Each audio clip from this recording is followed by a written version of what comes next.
Hi, everyone, and welcome to today's webinar. My name is Megan McDonald. I'm the Public Relations Manager here at CBIA, and I'll be hosting today's webinar.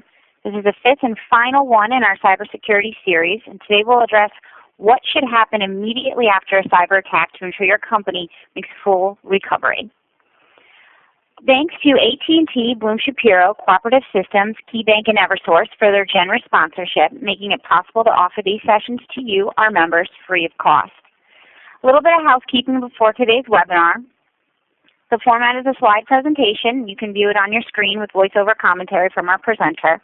We plan to answer questions halfway through and at the end. You'll see halfway through, Stewart, our presenter, will ask if there's any questions. There are two boxes on your screen. One's for administrative matters, and the other is for posing questions via texting function. So, it's the same as been the last couple of webinars, but if you see it on your screen, you can go ahead and text questions to me. Today's presentation is being recorded and will be posted on CBIA's website for later viewing by you or others in your organization who you think might benefit from the material. We'll also be sending out an email afterwards to all attendees with a link to the event recording on our website, as well as a link to the PDF of this presentation. The presenter's contact information will also be posted within the material should you wish to follow up. Now to introduce today's presenter. Stewart Tosh is Vice President of Business Development for Key Insurance and Benefit Services. He has over 18 years of experience in the insurance and risk management industry. Since joining Key, which was formerly First Niagara, Stewart has played a pivotal role in several major initiatives and goals. Prior to joining the organization in 2011, he worked for Willis of North America.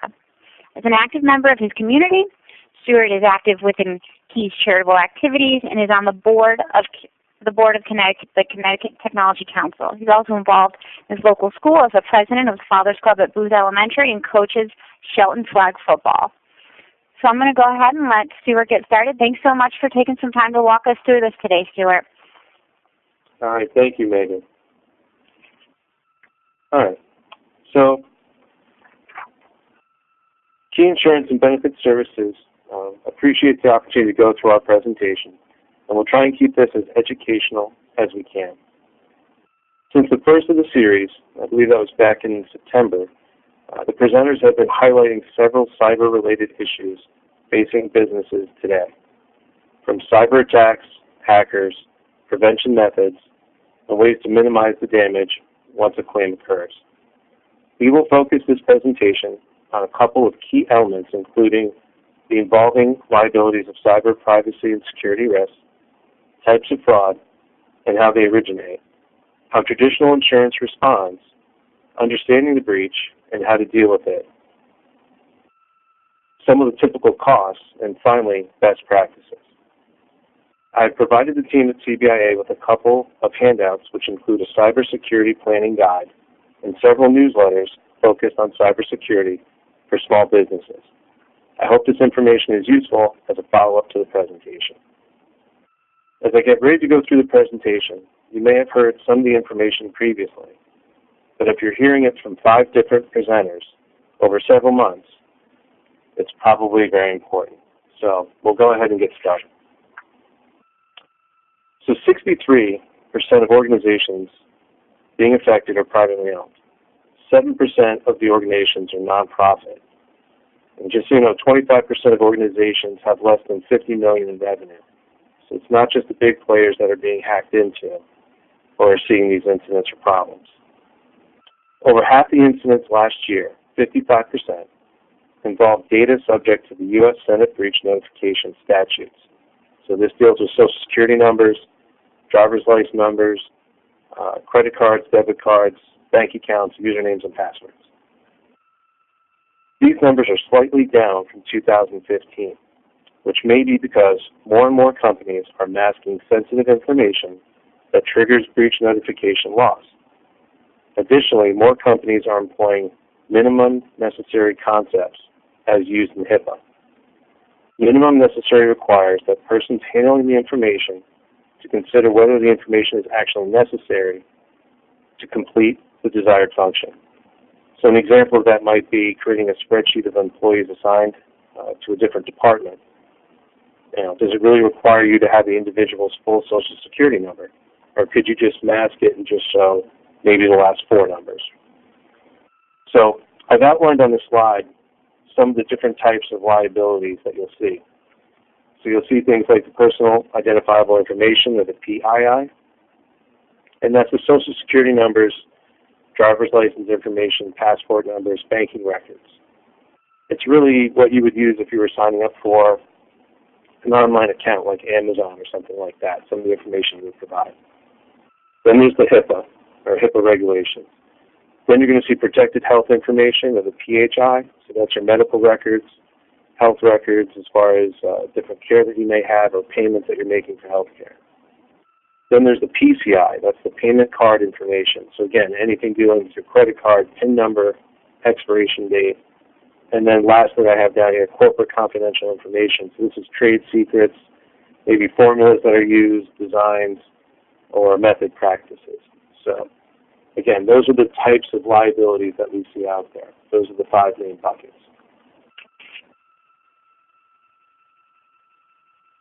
So types of fraud and how they originate.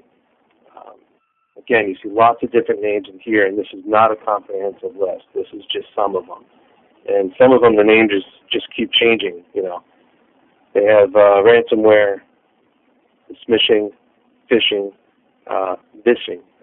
Just depends on how the information comes through. But I thought we'd take a little deeper dive, or a little deeper look, if you will, at ransomware types of attacks. So ransomware has existed from 1989 in one form or another. The past 2 years have seen a tremendous increase in the frequency and the variety of these types of attacks. Research has noted that up to 500% year-over-year increases in ransomware incidents. Our clients are having similar type experiences. For clients that did not have backups available, and that's tested backups, and that do not have funded Bitcoin wallets, these incidents create operational issues. Bitcoin was the form of payment that was most demanded in almost all of these incidents. But making a ransom payment does not guarantee a quick return to normal operations. After payment was made, the encryption key was provided, but sometimes the data could not be fully restored. Our client's experience reflects the varying challenges and unknowns that ransomware presents. On one end of the spectrum, our attacks are by sophisticated parties that break into the network and then broadly deploy ransomware to hundreds of devices, while others are carried out by rookies who bought like a basic ransomware kit. And yes, you can actually buy ransomware kits online, which is pretty amazing. Ransomware demands range from a few $100s to several thousands of dollars. We've seen mostly smaller claims, roughly around $5,000, and almost all demands were for payments for Bitcoin. On the next slide, you'll see a sample of a ransomware, what we're going to call the crypto locker, or the crypto key. So this is a sample of a WannaCrypt ransomware attack. This is an actual screenshot from a client that had something going on, and you'll see in here that the attack is basically in the demand for $300 worth of Bitcoin credits. The amazing part is not that you have a timer showing you how long you have to respond, but if you look closely, you'll actually see that they provide a Contact Us link. And yes, they have customer support that's there available to help you make your payment as well as to restore your data. It's run like a true business. After dealing with the recovery access to the data, clients then have to assess whether the incident triggered any notification obligations. There may not be any one measure that can guarantee a successful defense against ransomware. If your preventative measures fail, the choice is usually between using available backups quickly to restore the system or paying the ransom. If backups are not available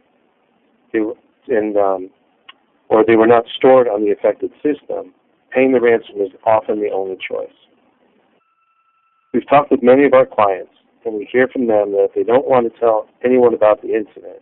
Rather, they would just rather pay the ransom and hope that nothing else would happen. So breaches, by whom and where. So who has access or unauthorized access? It's the hackers, employees, third-party vendors. And then what are they accessing? It used to be just desktops and networks, but now it's laptops, wireless networks, cell phones or PDAs, paper files. So it depends on how you store your data. Some companies are not all electronic yet. They'll still have paper files, slide data backups, websites, and then obviously things going up in the cloud. So we expect ransomware incidents to continue to rise for several reasons, including the critical reliance on technology and data for your operating organization, and usually poor backup practices. There is also new iterations of ransomware that are affecting mobile devices, including your home security, network devices like cameras, and even home appliances, like, hard to believe, but refrigerators are now online. Lastly, the low cost to enter the market as an entry-level cyber criminal employing ransomware and new business-oriented ransomware models that are more sophisticated enterprises like the cyber criminals are investing in. So we're seeing them develop new ransomware strands. They're doing more of the data mining of the information they're collecting. And it's just kind of hard to believe that these ransomware places are normal businesses in some areas. So it's an office you would go to, you have normal business hours, again, customer support lines. It's just, it's amazing how far it's come to be just like a business. So, CryptoLocker, ransomware. Here's some bullet points of it, and again, you can read through those, but I thought maybe I'd give you an example of a CryptoLocker incident. And you're probably very familiar with these, but it's good to go through it. You might get an email from someone with an attachment, something like UPS or FedEx, and they're sending you a tracking notification, but instead it's really a phishing email. You open the email, you click on the attachment to open it, and you're instantly infected by the CryptoLocker. The malware itself installs into the documents folder, usually on your computer or your system, and it'll set itself up to automatically start every time you start up Windows by putting itself into the Windows registry. It then uses your internet connection and attempts to connect to one of the dozen servers on the internet that have been specifically set up by the bad guys. Once it connects to a server, the CryptoLocker uploads to the server a public encryption key. Using that key, the server generates a private public key pair and sends the public key to your computer, keeping for itself the private key. CryptoLocker then scans your hard drive and any other attached storage device, such as a portable hard drive, flash drives that you may have connected, and is looking for certain types of files, including documents and pictures. Each file that it finds is encrypted using the public key. This means you can no longer open the file because it's encrypted, unless you have a private key, which you're not going to have. CryptoLocker then displays a ransom page telling you that you have, like the one that we saw, 72 hours to pay, usually a small amount, for a private key, which will allow you then to unencrypt your files. If you don't pay, the private key is destroyed by the server it's on, and you'll have no way to unencrypt your information. If you do pay, it's been reported that the bad guys do actually pay, providing you with a private key so that you can get your files back. They usually do pay as they want people to believe it works, so that they'll just keep on paying. So, social engineering. This is something that's typically excluded under your standard crime policy, and we'll get into that a little bit. The social engineering is the practice of obtaining sensitive information by tricking people into breaking normal security procedures.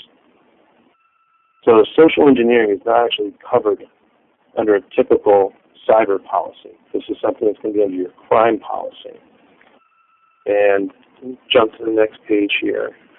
When we look at different types of social engineering, again, we're seeing this more and more, the phishing type.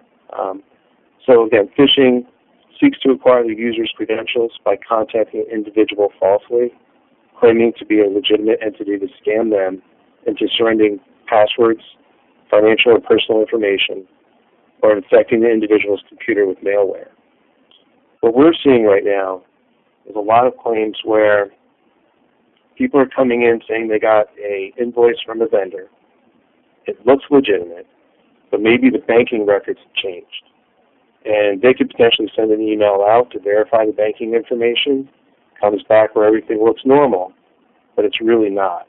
So what's happening is you're paying an invoice on your own, willingly giving the money to someone fraudulently, based on them spoofing, if you will, one of your invoices. That's a type of social engineering. It's you willingly giving the money to the wrong individual. And again, not normally covered under a cyber policy. Some do, but usually it's under the crime policy. So, ways to protect against social engineering. You want to be suspicious of anyone requesting sensitive information. Never provide system credentials or any other personal information to an unsolicited inbound call. Always verify the identity of an unsolicited caller. And then remember, caller ID is not a foolproof way to verify a caller's identity. That can be spoofed as well.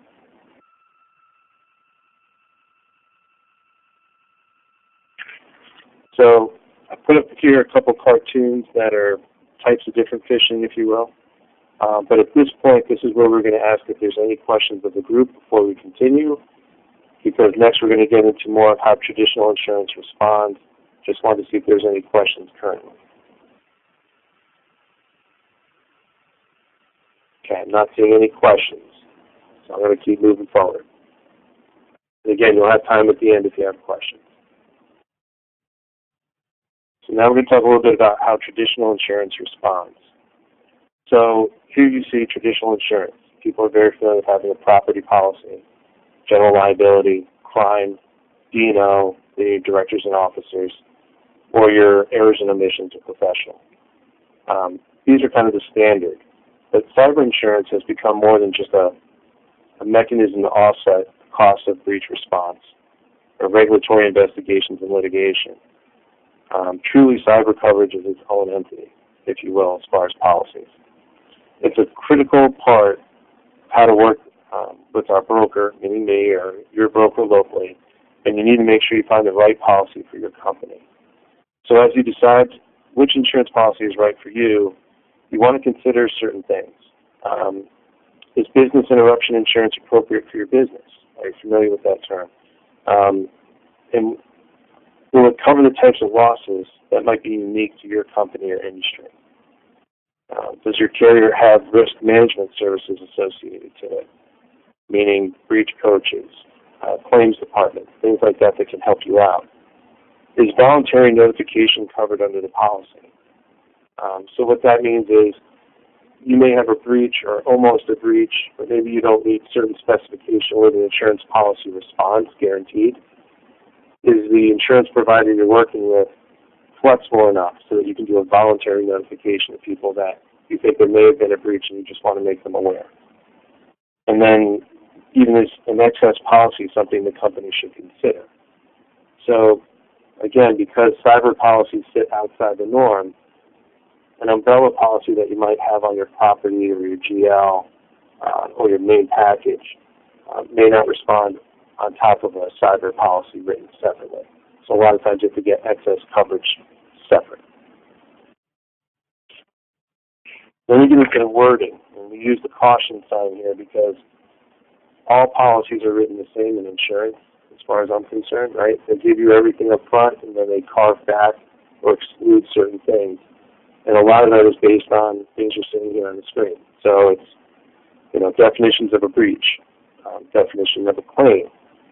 They'll talk about encryption, paper records. Again, this goes back to how do you store data, or how are you keeping information that might be considered valuable.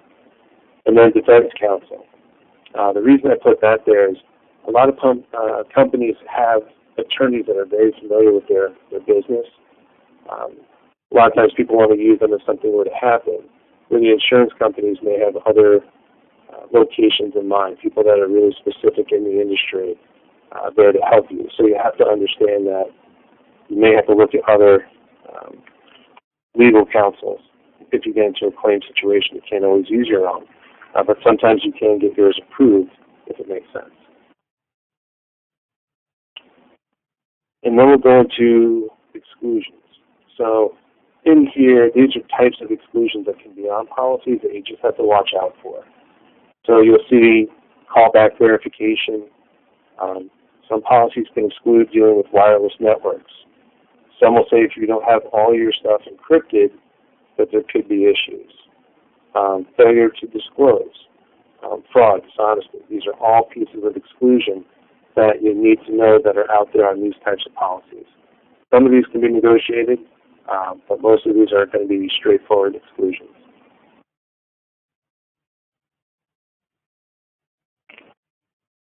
And then understanding your breach and your loss.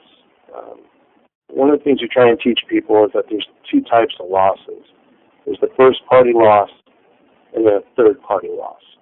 So first-party loss, again, this is going to be the cost for a breach coach, the cost to hire a forensics expert, notification costs, credit monitoring. All these are included in what they call the first-party costs. You also have the business income and extra expense, and that's going to include data restoration. So business income and extra expense, money that you're losing by being down and your network being down.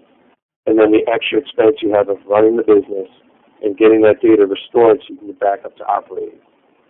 And then the last piece, the extortion and ransomware payments. Some policies will cover that as well. Again, it's all part of the negotiation that's done on your side or with your insurance broker. The second part of that, like I said, is the third-party loss. So in here, you're talking about violation of privacy. You're talking about credit monitoring affecting individuals, the cost to hire public relations and crisis management firms, depending on the situation, even PCI fines and penalties, which can be steep.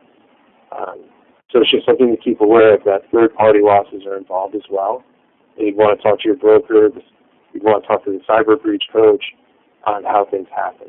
So just keep that in mind. So on this slide, I wanted to mention that there's 47 states that now have breach notification requirements, and I think that's almost 48. I did provide a link on this slide that'll take you to a website that has listed out. It's got a nice map. You can click on the different states, and you can actually get the breach notification requirements based on the individual state. So again, this is important because you need to have a plan that you're going to work with as far as if there's a breach, how you respond. But you need to know the requirements behind it. So there's compliance and breach notification laws, again, local, federal, and foreign. So if you're selling outside the United States, you have to know those laws as well. And you want to take notice of all potentially applicable insurance policies. So you need to make sure you're notifying your broker as well. I know in other presentations people talk about notifying the Attorney General and all these other things, but you really want to start with your insurance company and work with the resources within it, and then notify out from there. They'll help you through that entire process. And then, again, benefits of having a dedicated cyber insurance policy. It's that risk transfer, the access to the breach coaches, and having the forensic experts available to you. So I thought I'd touch a little bit on the Connecticut rules. So specific to just Connecticut, disclosure has to be made with what they call without unreasonable delay, so as soon as you know, but no later than 90 days after the discovery of the breach. So it's very important that everyone understands that you have 90 days within the state to notify. So in here you can see any person's business or agency that conducts business in Connecticut who in the ordinary course of such entity's business owns, license, or maintains computerized data that includes private information. And one thing to keep in mind, as a business owner or as a business, if you have vendors you work with, or clients that are in these different states, rules apply to each state individually. So again, you have to know, if you sell something to a client in California, your response is based on the local California laws, not on the Connecticut. You have to follow the law where the client resides or vendor. So typical costs. So for notification purposes, $1 or $2 per individual, not a lot, it's come down a lot. Credit monitoring, $15 to $25 per person. Average total cost, you see the numbers here. The main thing out of this is it can be very expensive, and by having the correct insurance in place, you can offset some of that risk. So, again, I don't think anyone could have forecasted, like, sort of having to target and their notification issues. I don't think they could have ever bought enough limits for that initially, not knowing the full impact of it. But for companies of regular size, smaller size, there are limits that can help protect you.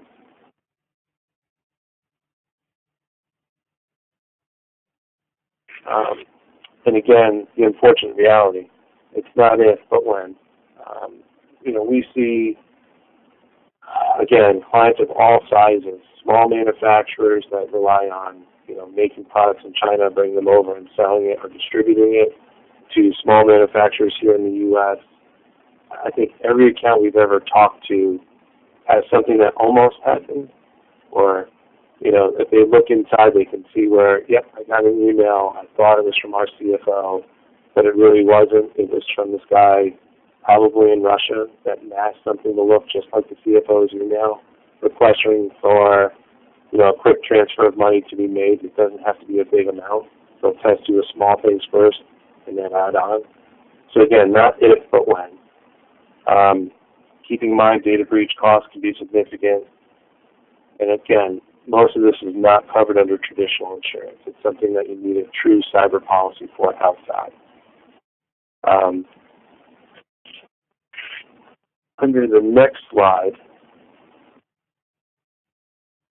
we just talk about some best practices that are out there for people.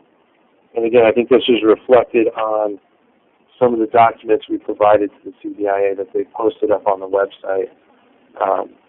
Best practices are important to have in place and be working with, and they're ongoing. They should always be updated throughout the year and the following years. But you want to increase the awareness of cybersecurity issues to teams and employees.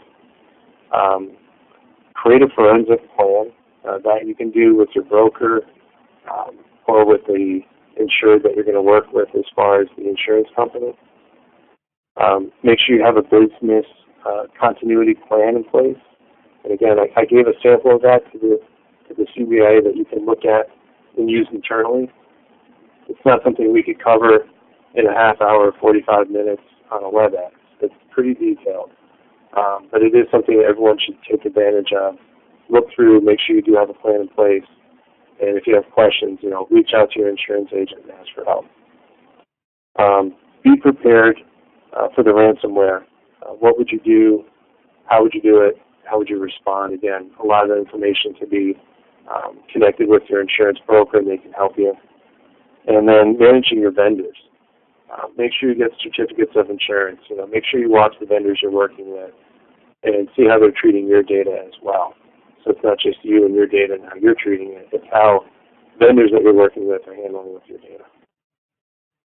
And then lastly, I have down here is that you want to make sure you're purchasing the right insurance through your cyber policy. So that was what I had for today. I got to about a half hour, but curious if we have any questions or comments at this time. Yeah, Stewart, as we're waiting for questions, I'll hop back on here and just thank you for walking us through risk management, explaining the different types of breaches, losses, and what I think is probably really important, the exclusions on a lot of policies. Reviewing this gives us a better understanding of what happens after an attack from the insurance side, filing a claim, disclosing the attack, everything like that. Just a note to the listeners, I will include a link in the email that goes out over the next couple of days to the information that Stewart's referring to, the documents he gave us. You'll be able to access all of that in the email that comes through. I do have one question while we're waiting for people to send them over. Stewart, what's the best advice you have for a small business when it comes to protecting against cyber attacks? One of the things we try and tell people is to segment your data. So what I mean by that is, and this is whether you're small or large, we see it all the time, people will put everything on one server, or they'll put things on one server and they have a multiple server backing it up, so they say, okay, we have redundancy. But if you can take some of your private information, pull it apart, and not put all the data in one spot, it helps. Because a lot of times you might get infected in one area, but it's not the entire network. So you're kind of containing the exposure, if you will.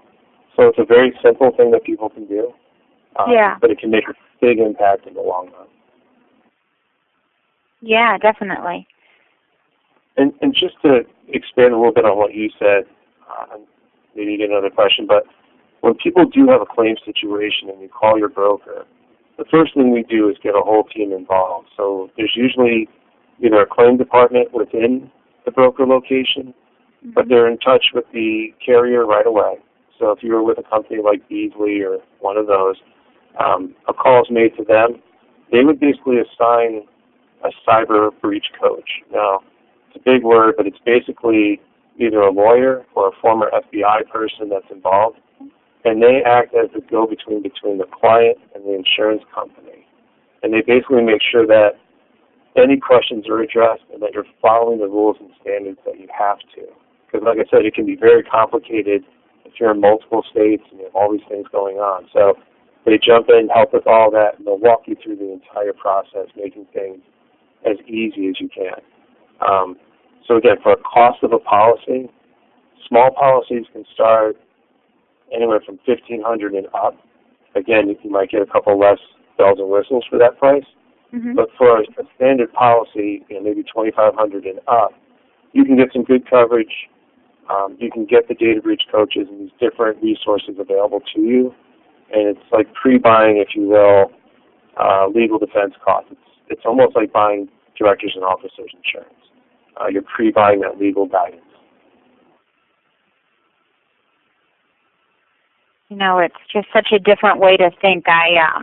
One thing I've learned throughout the series, I know we've had a couple people on here who've attended all of the webinars, and I thank you for doing that. And I hope you've been able to, sort of learn everything. This wide variety of what we covered is that, you're trying to switch the mindset to a cyber attack, to something that would happen maybe at a brick and mortar store, whether it's a fire or a theft, and you have to change the mindset that it's really where it is. You have to plan for that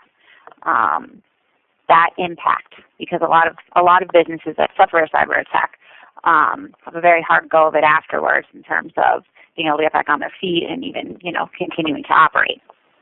Right, and a lot of people think if I outsource my technology, that I'm not going to be involved in the claim. It would be that third party that I'm working with. So it's that cloud atmosphere of a vendor that I'm working with. Well, not necessarily true, because the data was provided to you and then you guided where it went. So you would be associated into that claim as well. Right. So just because you push it out to a third party doesn't always mean that you're covered. Right. So. Right. And we're hearing every day about these attacks on these big firms, and so we just need to be aware, because most of us here are small business owners, work for a small organization, that it's not, they're looking everywhere. There's attacks every day, so the big ones are just remember that most of the claims are small dollar denominations, and the reason they go after the smaller companies is because they don't have the infrastructure of a larger company. So it's an easier target for them in a lot of ways, and a lot of times it's the employees that, I know our company, they'll test you and send out an email and say, oh, click this link. And I think I fell for it once out of the 5 times I got tested. But it just, everything looked real. It looked like someone was inviting me to a meeting. I clicked on it, and then I got the notice saying, this was a test and you failed. Right. So right. It can happen. Okay, great. Well, I haven't seen any questions come through. Stewart's information will be available if anyone has any questions following up afterwards. I thank everyone for being a part of this webinar today and the webinars that we've had in the past. As we move forward, I hope that our members know they can turn to CBIA for information on cybersecurity resources. If we don't know the answer, we'll definitely point you in the right direction. So thanks, everyone. Happy holidays. And I think we're all set. All right. Thank you, everybody. Right. Take care.